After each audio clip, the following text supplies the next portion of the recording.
اب جو کتاب شروع ہو رہی ہے وہ ہے کتاب تقصیر الصلاۃ، یعنی نمازوں میں قصر کرنے کا بیان یا قصر کرنے کی کتاب۔ اس کتاب میں یا اس احادیث کے مجموعے میں امام بخاری رحمۃ اللہ علیہ ان حدیثوں کو لے کر آئے ہیں جن میں نبی کریم صلی اللہ علیہ وسلم نے دوران سفر نماز ادا فرمائی اور اس میں قصر فرمائی ہے۔ قصر کا مطلب ہوتا ہے کہ کسی چیز کو کاٹ دینا یا کم کر دینا۔ اللہ تبارک و تعالی نے اپنے حبیب صلی اللہ علیہ وسلم کی امت پر آسانی کے لیے نماز قصر کا حکم ارشاد فرمایا کہ دوران سفر ہم نماز قصر کر کے پڑھیں گے۔ قصر جو ہے وہ صرف فرائض کے اندر ہوتی ہے اور کسی چیز میں نہیں، یعنی ظہر کے 4 فرض ہیں وہ 2 کر کے پڑھیں گے، اس طرح عصر کے 2 اور عشاء کے 4 فرض کی جگہ 2 فرض پڑھے جائیں گے۔ باقی فجر ہے اور پھر مغرب ہے، یہ سب کے سب یہ ویسی ہوں گی، فجر کی 2 ہیں، مغرب کی 3 ہیں، وہ 3 ہی پڑھی جائیں گے، صرف 4 فرض۔ اور اس کے علاوہ سنن اور نوافل کے اندر کوئی قصر کا تصور نہیں ہے، نہ وتر واجب ہے اس میں کوئی قصر ہے، ان کو پورا ہی پڑھا جائے گا۔ دوران سفر اگر پڑھنا چاہیں، یعنی سنن نوافل کی بات کر رہا ہوں، وتر تو پڑھنے ہوں گے، واجب ہے تو وہ پڑھنا چاہیں پڑھیں، بہت اچھی بات ہے، وقت ہو ہمت بھی ہو تو پڑھ لیں۔ لیکن اگر کوئی دوران سفر جان بوجھ کر بھی سنن یا نوافل کو چھوڑ دیتا ہے تو اس کی گرفت نہیں ہے، اس میں آسانی ہے۔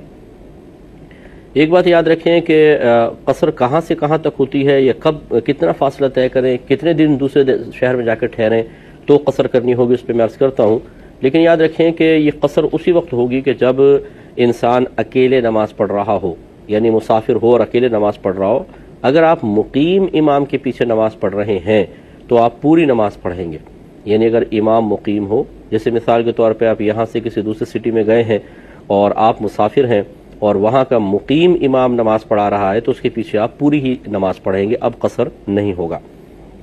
فقہ حنفی کے روشنی میں جب انسان اپنے شہر کی حدود سے باہر نکل جائے اور ارادہ یہ ہو کہ کم از کم 92 کلومیٹرز دور جاؤں گا تو وہ شرعی طور پہ مسافر ہو جاتا ہے۔ گویا کہ ان 2 شرائط کا اجتماع ضروری ہے، اپنے شہر سے باہر نکلنا اور اس بات کا ارادہ کہ کم از کم 92 کلومیٹرز دور جاؤں گا۔ یہ 2 چیزیں جمع ہوں گی تو وہ مسافر بنے گا، اور جب مسافر ہوگا تو نماز قصر شروع ہو جائے گی۔ یہ یاد رکھیں کہ یہ 2 شرطوں میں سے ایک بھی اگر نہیں ہوئی تو انسان مسافر نہیں ہوتا۔ مثال کے طور پہ آپ ایئرپورٹ تک پہنچ گئے، اسٹیشن پہنچ گئے ہیں یا بسوں کے اڈے تک پہنچ گئے ہیں اور ارادہ یہ ہے کہ آپ 200 کلومیٹر دور جائیں گے، لیکن ابھی آپ دیکھیں شہر کی حدود سے باہر نہیں نکلے ہیں، لہٰذا آپ مقیم کہلائیں گے، پوری نماز پڑھنی ہوگی۔ تو اگر آپ کا ایئرپورٹ شہر کی حدود میں ہی ہے، اسی طرح اسٹیشن یا بسوں کا اڈے شہر کے باہر بہت دور، بہت ہی دور جا کے کہ شہر کا حصے نہ ہوں، اور ایسا عموماً نہیں ہوتا، اگر ہوتا تو پھر الگ بات تھی، یہ شہر کی حدود میں ہوتے ہیں، تو جب تک آپ ان مقامات پر ہیں آپ قصر نہیں کریں گے بلکہ پوری نماز پڑھیں گے۔ اس کے علاوہ یہ بھی یاد رکھیں کہ اب یہ کب تک یہ چلتا رہے گا یہ میں ذکر کرتا ہوں، لیکن اس میں ایک بات یاد رکھیں کہ یہ جو 92 کلومیٹرز دور جانے کا میں نے عرض کیا، اس میں بھی علماء کا اختلاف ہے، کیونکہ نبی کریم صلی اللہ علیہ وسلم کی تو حدیث کے مطابق جو شخص 3 دن کی مسافت کے ارادے سے گھر سے نکلا تو وہ مسافر ہے، یہ سمجھ لیں، یہ حدیث ہے۔ اب 3 دن کا سفر، یہ پہلے دور کے اعتبار سے جو سفر تھا اس کا اعتبار کیا گیا ہے، وہ اونٹوں پہ ہوتا تھا، خچروں پر، گدھوں پر، پیدل بھی چلتے تھے، پہاڑی سفر بھی تھا، میدانی سفر بھی تھا، رات میں بھی تھا، دن میں بھی تھا، بیچ میں سونا بھی ہے، قضاء حاجت کے لیے رکنا ہے، جانوروں کو پانی پلانے کے لیے رکنا ہے۔ اب 3 دن میں کتنا سفر طے ہوگا اس کا اندازہ کرنا تھوڑا سا دشوار ہے، لہٰذا فقہاء نے کیلکولیشن کی ہے، اپنے طور پہ حساب کیا ہے۔ ہمارے نزدیک 92 کلومیٹر کا حساب، میٹرز کا حساب زیادہ بیسٹ ہے، تو میں آپ کی خدمت میں ذکر کر رہا ہوں۔ یہ ہو سکتا ہے کہ کوئی 80 کلومیٹر آپ کو بتائے، کوئی 86 بتائے، کوئی 100 سے بھی 92 سے بھی آگے بڑھ جائے، تو یہ مطلب اجتہادی مسئلہ ہے۔ نبی کریم صلی اللہ علیہ وسلم نے کلومیٹرز میں یا مائلز میں اس کو ذکر نہیں کیا ہے، لہٰذا اس میں اختلاف ہو سکتا ہے، تو اس میں کوئی پریشان نہ ہو کہ جی آپ نے یہ کہا اور فلاں عالم تو یہ اتنے کلومیٹر بتا رہا تھا۔ اگر کوئی مستند عالم دین ہے، اچھے مفتی صاحب ہیں، وہ کوئی اور آپ کو ہندسہ بتاتے ہیں تو بالکل آپ ان کو فالو کر سکتے ہیں، لیکن ہمارے نزدیک شہر کی حدود سے باہر نکل جائیں اور کم از کم 92 کلومیٹرز دور، 92 کلومیٹر دور جانے کا ارادہ ہو تو انسان شرعی طور پر مسافر ہو جاتا ہے۔ اب جب آپ باہر نکل گئے، اکیلے پڑھ رہے ہیں نماز قصر کریں گے. مسافر امام کے پیچھے پڑھ رہے ہیں قصر کریں گے. ہاں اگر کسی آپ چلتے چلتے رستہ جا رہے ہیں اور کوئی مقیم امام جماعت کروا رہا ہے، اس کے پیچھے آپ نماز پڑھیں گے تو پوری نماز پڑھیں گے. اب آپ بالفرض دوسرے شہر میں پہنچ گئے، اس میں حکم شرع یہ ہوتا ہے ہمارے نزدیک، حدیث اس باب میں مختلف ہیں، جب آئیں گی تو آپ دیکھیں گے کہ اس میں مختلف دن ذکر کیے گئے ہیں. ہمارے نزدیک حکم شرع یہ ہے کہ اگر کوئی کسی شہر میں پہنچ جاتا ہے اور کم از کم 15 دن ٹھہرنے کی نیت کر لے، 15 دن یا اس سے زیادہ، کم از کم 15 دن، تو وہ مسافر نہیں رہے گا، اب مقیم بن جائے گا. تو وہ نماز قصر نہیں کرے گا، پوری نماز پڑھے گا. لیکن بعض حدیثوں کے اندر 20 دن کا ذکر بھی آیا ہے، 10 دن کا ذکر بھی آیا ہے، تو ایسا ضرور ہے. لیکن ہم 15 دن والی روایات جو ہیں ان کا اعتبار کرتے ہیں، اور وہ انشاءاللہ جب حدیثیں آئیں گی تو میں آپ کی خدمت میں ذکر کروں گا. لہٰذا اگر دوسرے شہر میں پہنچ کر کوئی 15 دن سے کم ٹھہرتا ہے تو فقہ حنفی کی روشنی میں وہ مسافر ہے. اگر 15 دن یا زیادہ ٹھہرنے کی نیت کرتا ہے تو مقیم بنے گا. یہ بھی اس میں ضروری ہوتا ہے کہ ایک مقام پر 15 دن ٹھہرنے کی نیت ہو تو وہ مقیم بنے گا، مسافرت ختم ہو جائے گی. لیکن اگر کسی ایک مقام پر 15 دن ٹھہرنے کا ارادہ نہیں ہے بلکہ مختلف مقامات پر ہے، جیسے ہمارے کراچی سے کوئی لاہور گیا، ارادہ ہے 3 دن ٹھہروں گا، پھر وہاں سے پشاور جاؤں گا 5 دن وہاں، پھر وہاں سے پنڈی واپس آؤں گا اور 8 دن وہاں رہوں گا، پھر اس کے بعد بلوچستان کی سائڈ نکل جاؤں گا اور 20 دن وہاں رہوں گا. 20 نہ کریں، کم کر لیں تاکہ ملا کے کریں، تو یعنی 10 دن وہاں رہوں گا. اب اگر آپ اس کا مجموعہ دیکھیں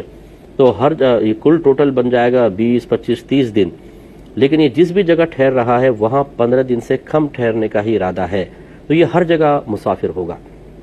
تو ایک مقام پر کسی ایک شہر میں اگر 15 دن یا زیادہ ٹھہرنے کی نیت کی تو انسان مقیم ہوتا ہے. اگر ایک شہر میں پہنچے اور 15 دن سے کم ٹھہرنے کی نیت ہے تب بھی مسافر، یا 15 دن سے کہیں زیادہ ٹھہرنے کی نیت ہے لیکن مقام ایک نہیں ہے، مختلف مقامات پر ہے، جانا ہے، ٹھہرنا ہے، اور ہر جگہ 15 دن سے کم ٹھہرنا ہے، تو انسان مسافر رہے گا. ایسے ہی اگر آپ کسی شہر میں جاتے ہیں اور ارادہ یہ ہے کہ آپ پہنچتے جو ارادہ کریں گے وہ معتبر ہوگا. آپ پہنچ گئے، آپ نے کہا میں 10 دن میں یہاں سے چلا جاؤں گا، مثلا آپ نے پیمنٹ لینی تھی کسی سے، آپ نے کہا میں 10 دن میں نکل جاؤں گا. لیکن جیسے اب 10واں دن آنے لگا تو اس نے کہا یار 2 دن اور ٹھہر جاؤ، بس پیمنٹ آنے والی ہے. آپ نے 2 دن ٹھہر گئے، جی 12 ہو گئے. پھر اس نے کہا اچھا بھی، اس طرح کرتے کرتے کرتے کرتے 15 دن سے کہیں زیادہ آگے آپ چلے گئے، لیکن ارادہ آپ کا ٹھہرنے کا نہیں ہے، بس یہی ہے کہ اچھا جیسے پیمنٹ ملی میں نکل جاؤں گا. تو یاد رکھیں آپ مسافر رہیں گے، چاہے 2 سال وہاں پر ٹھہریں.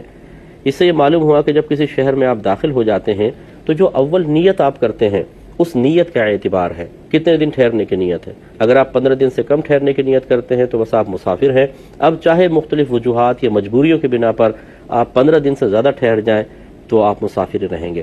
ہاں اگر یوں ہوا کہ مثال کے طور پہ آپ کا ارادہ تھا 10 دن ٹھہرنے کا، لیکن جب 10 دن گزرے تو پیمنٹ نہیں ملی، آپ نے پوچھا بھائی کب تک ملے گی، انہوں نے کہا کہ اگر آپ 20 دن ٹھہریں گے مزید تو آپ کو پیمنٹ ملے گی. اب آپ نے کہا یار ٹھہر ہی جاتا ہوں، میں واپس چلے جاؤں گا، پھر آؤں گا، اتنا خرچہ وغیرہ. تو آپ نے اب ارادہ کیا کہ اب میں مزید 20 دن ٹھہروں گا. تو جب آپ مزید ایک ساتھ یعنی اب آپ نے ارادہ کیا ہے 15 دن سے زیادہ ٹھہرنے کا تو اب آپ مقیم ہو جائیں گے. لیکن جب تک آپ کا ارادہ کم ٹھہرنے کا ہی ہو اور مجبوریوں کی بنا پر وقت آگے بڑھتا چلا جائے آپ شرعاً مسافر رہیں گے. اس سے پہلے کہ میں حدیثیں ذکر کروں، میں 2-4 مسئلے ذرا آپ کو یوں اسی لیے بتانا چاہ رہا ہوں کہ ذرا اچھا ہے آپ کو معلومات بھی حاصل ہوں. ایک مسئلہ یاد رکھیے گا کہ جب آپ دوسرے شہر میں پہنچتے ہیں اور کچھ دن ٹھہرنے کی نیت کرتے ہیں تو جو شخص آپ کے تابع ہوتا ہے، جو اپنی مرضی کا مالک نہیں ہے، آپ کے حکم پر چلے گا، اس کی نیت کا اعتبار نہیں ہے. جو حاکم ہے، جس کی نیت کو دوسرا بھی ماننے پر مجبور ہے، جس کے فیصلے کو ماننے پر مجبور ہے، اس کی نیت کا اعتبار ہوتا ہے. اب یوں سمجھ لیجئے کہ مثال کے طور پہ میاں بیوی ایک شہر میں گئے اور بیوی کی اپنی مرضی کچھ بھی نہیں ہوتی، شوہر کی ہوتی ہے، اور شوہر نے ارادہ کیا کہ ہم یہاں 20 دن ٹھہریں گے. لیکن عورت نے نیت یہ کی نہیں میں 8 دن میں چلی جاؤں گی. اب کیا عورت قصر پڑے گی یا پوری پڑے گی؟ یہ شوہر کے تابع ہے، لہذا شوہر کی نیت کا اعتبار ہوگا. ایسے ہی افسر ماتحت ہیں، افسر کی نیت کا اعتبار ہے، ماتحت کا نہیں ہے. تو اچھی طرح یاد رکھیں کہ یوں نہیں ہوگا کہ جو اپنی مرضی کا مالک ہی نہیں ہے، دوسرے کی مرضی کے تابع ہے، وہ اپنی ہی کوئی نیت کر کے اور اپنے لیے قصر یا پوری نماز کا تعین کرنے لگ جائے، بلکہ جو اوپر اس کے ہے، جس کی رائے کو یہ ماننے پر مجبور ہے، جو اس کی رائے کو بدل سکتا ہے، جس کے ہاتھ میں فیصلے کا اختیار ہے، اس کی رائے کا اعتبار ہے. ہاں یہاں ضمناً ایک مسئلہ یاد رکھیے گا کہ مہر ایک ہوتا ہے مہر معجل عین کے ساتھ جس کو عندت طلب بھی کہتے ہیں، اور ایک معجل ہوتا ہے حمزے والا مہر معجل۔ مہر معجل حمزہ والا جو ہے اس کا مطلب یہ ہوتا ہے کہ اس کی کوئی ایک میعاد مقرر کر دی جاتی ہے، 10 سال میں دیں گے، 20 سال میں دیں گے، اور اگر کوئی ایسی مدت مقرر نہیں ہوتی تو پھر شوہر کا انتقال ہو جائے یا خدا نخواستہ طلاق ہو جائے یا بیوی کا انتقال ہو جائے، یعنی کسی ایک کا انتقال ہو تو پھر یہ مہر کی ادائیگی کا مطالبہ ہوتا ہے، یا اگر طلاق ہو جائے تو پھر شوہر سے مہر عورت کو دلوایا جاتا ہے۔ لیکن جو دوسرا ہے مہر معجل عین والا جس کو عندت طلب بھی کہتے ہیں، اس کا شرعی طور پہ مفہوم یہ ہے کہ عورت جب چاہے مطالبہ کر سکتی ہے، اور اگر شوہر نہیں دیتا تو یہ شوہر کو اپنے قریب آنے سے روک سکتی ہے، اور اگر وہ اس کو سفر پہ لے جانا چاہے تو اس کو منع کر سکتی ہے۔ یعنی گویا کہ جس عورت کا مہر معجل باقی ہوتا ہے وہ ان دو امور میں خود مختار ہوتی ہے، شوہر کو قریب آنے دے یا نہ آنے دے، اسی طریقے سے سفر پہ شوہر کو لے جانے دے یا نہ لے جانے دے۔ اس مسئلے کو جب آپ سمجھ گئے تو آپ پھر اس طرف آئیے کہ اگر ایک میاں بیوی کسی شہر میں پہنچے ہیں اور شوہر نے بیوی کا مہر معجل ادا کر دیا ہے،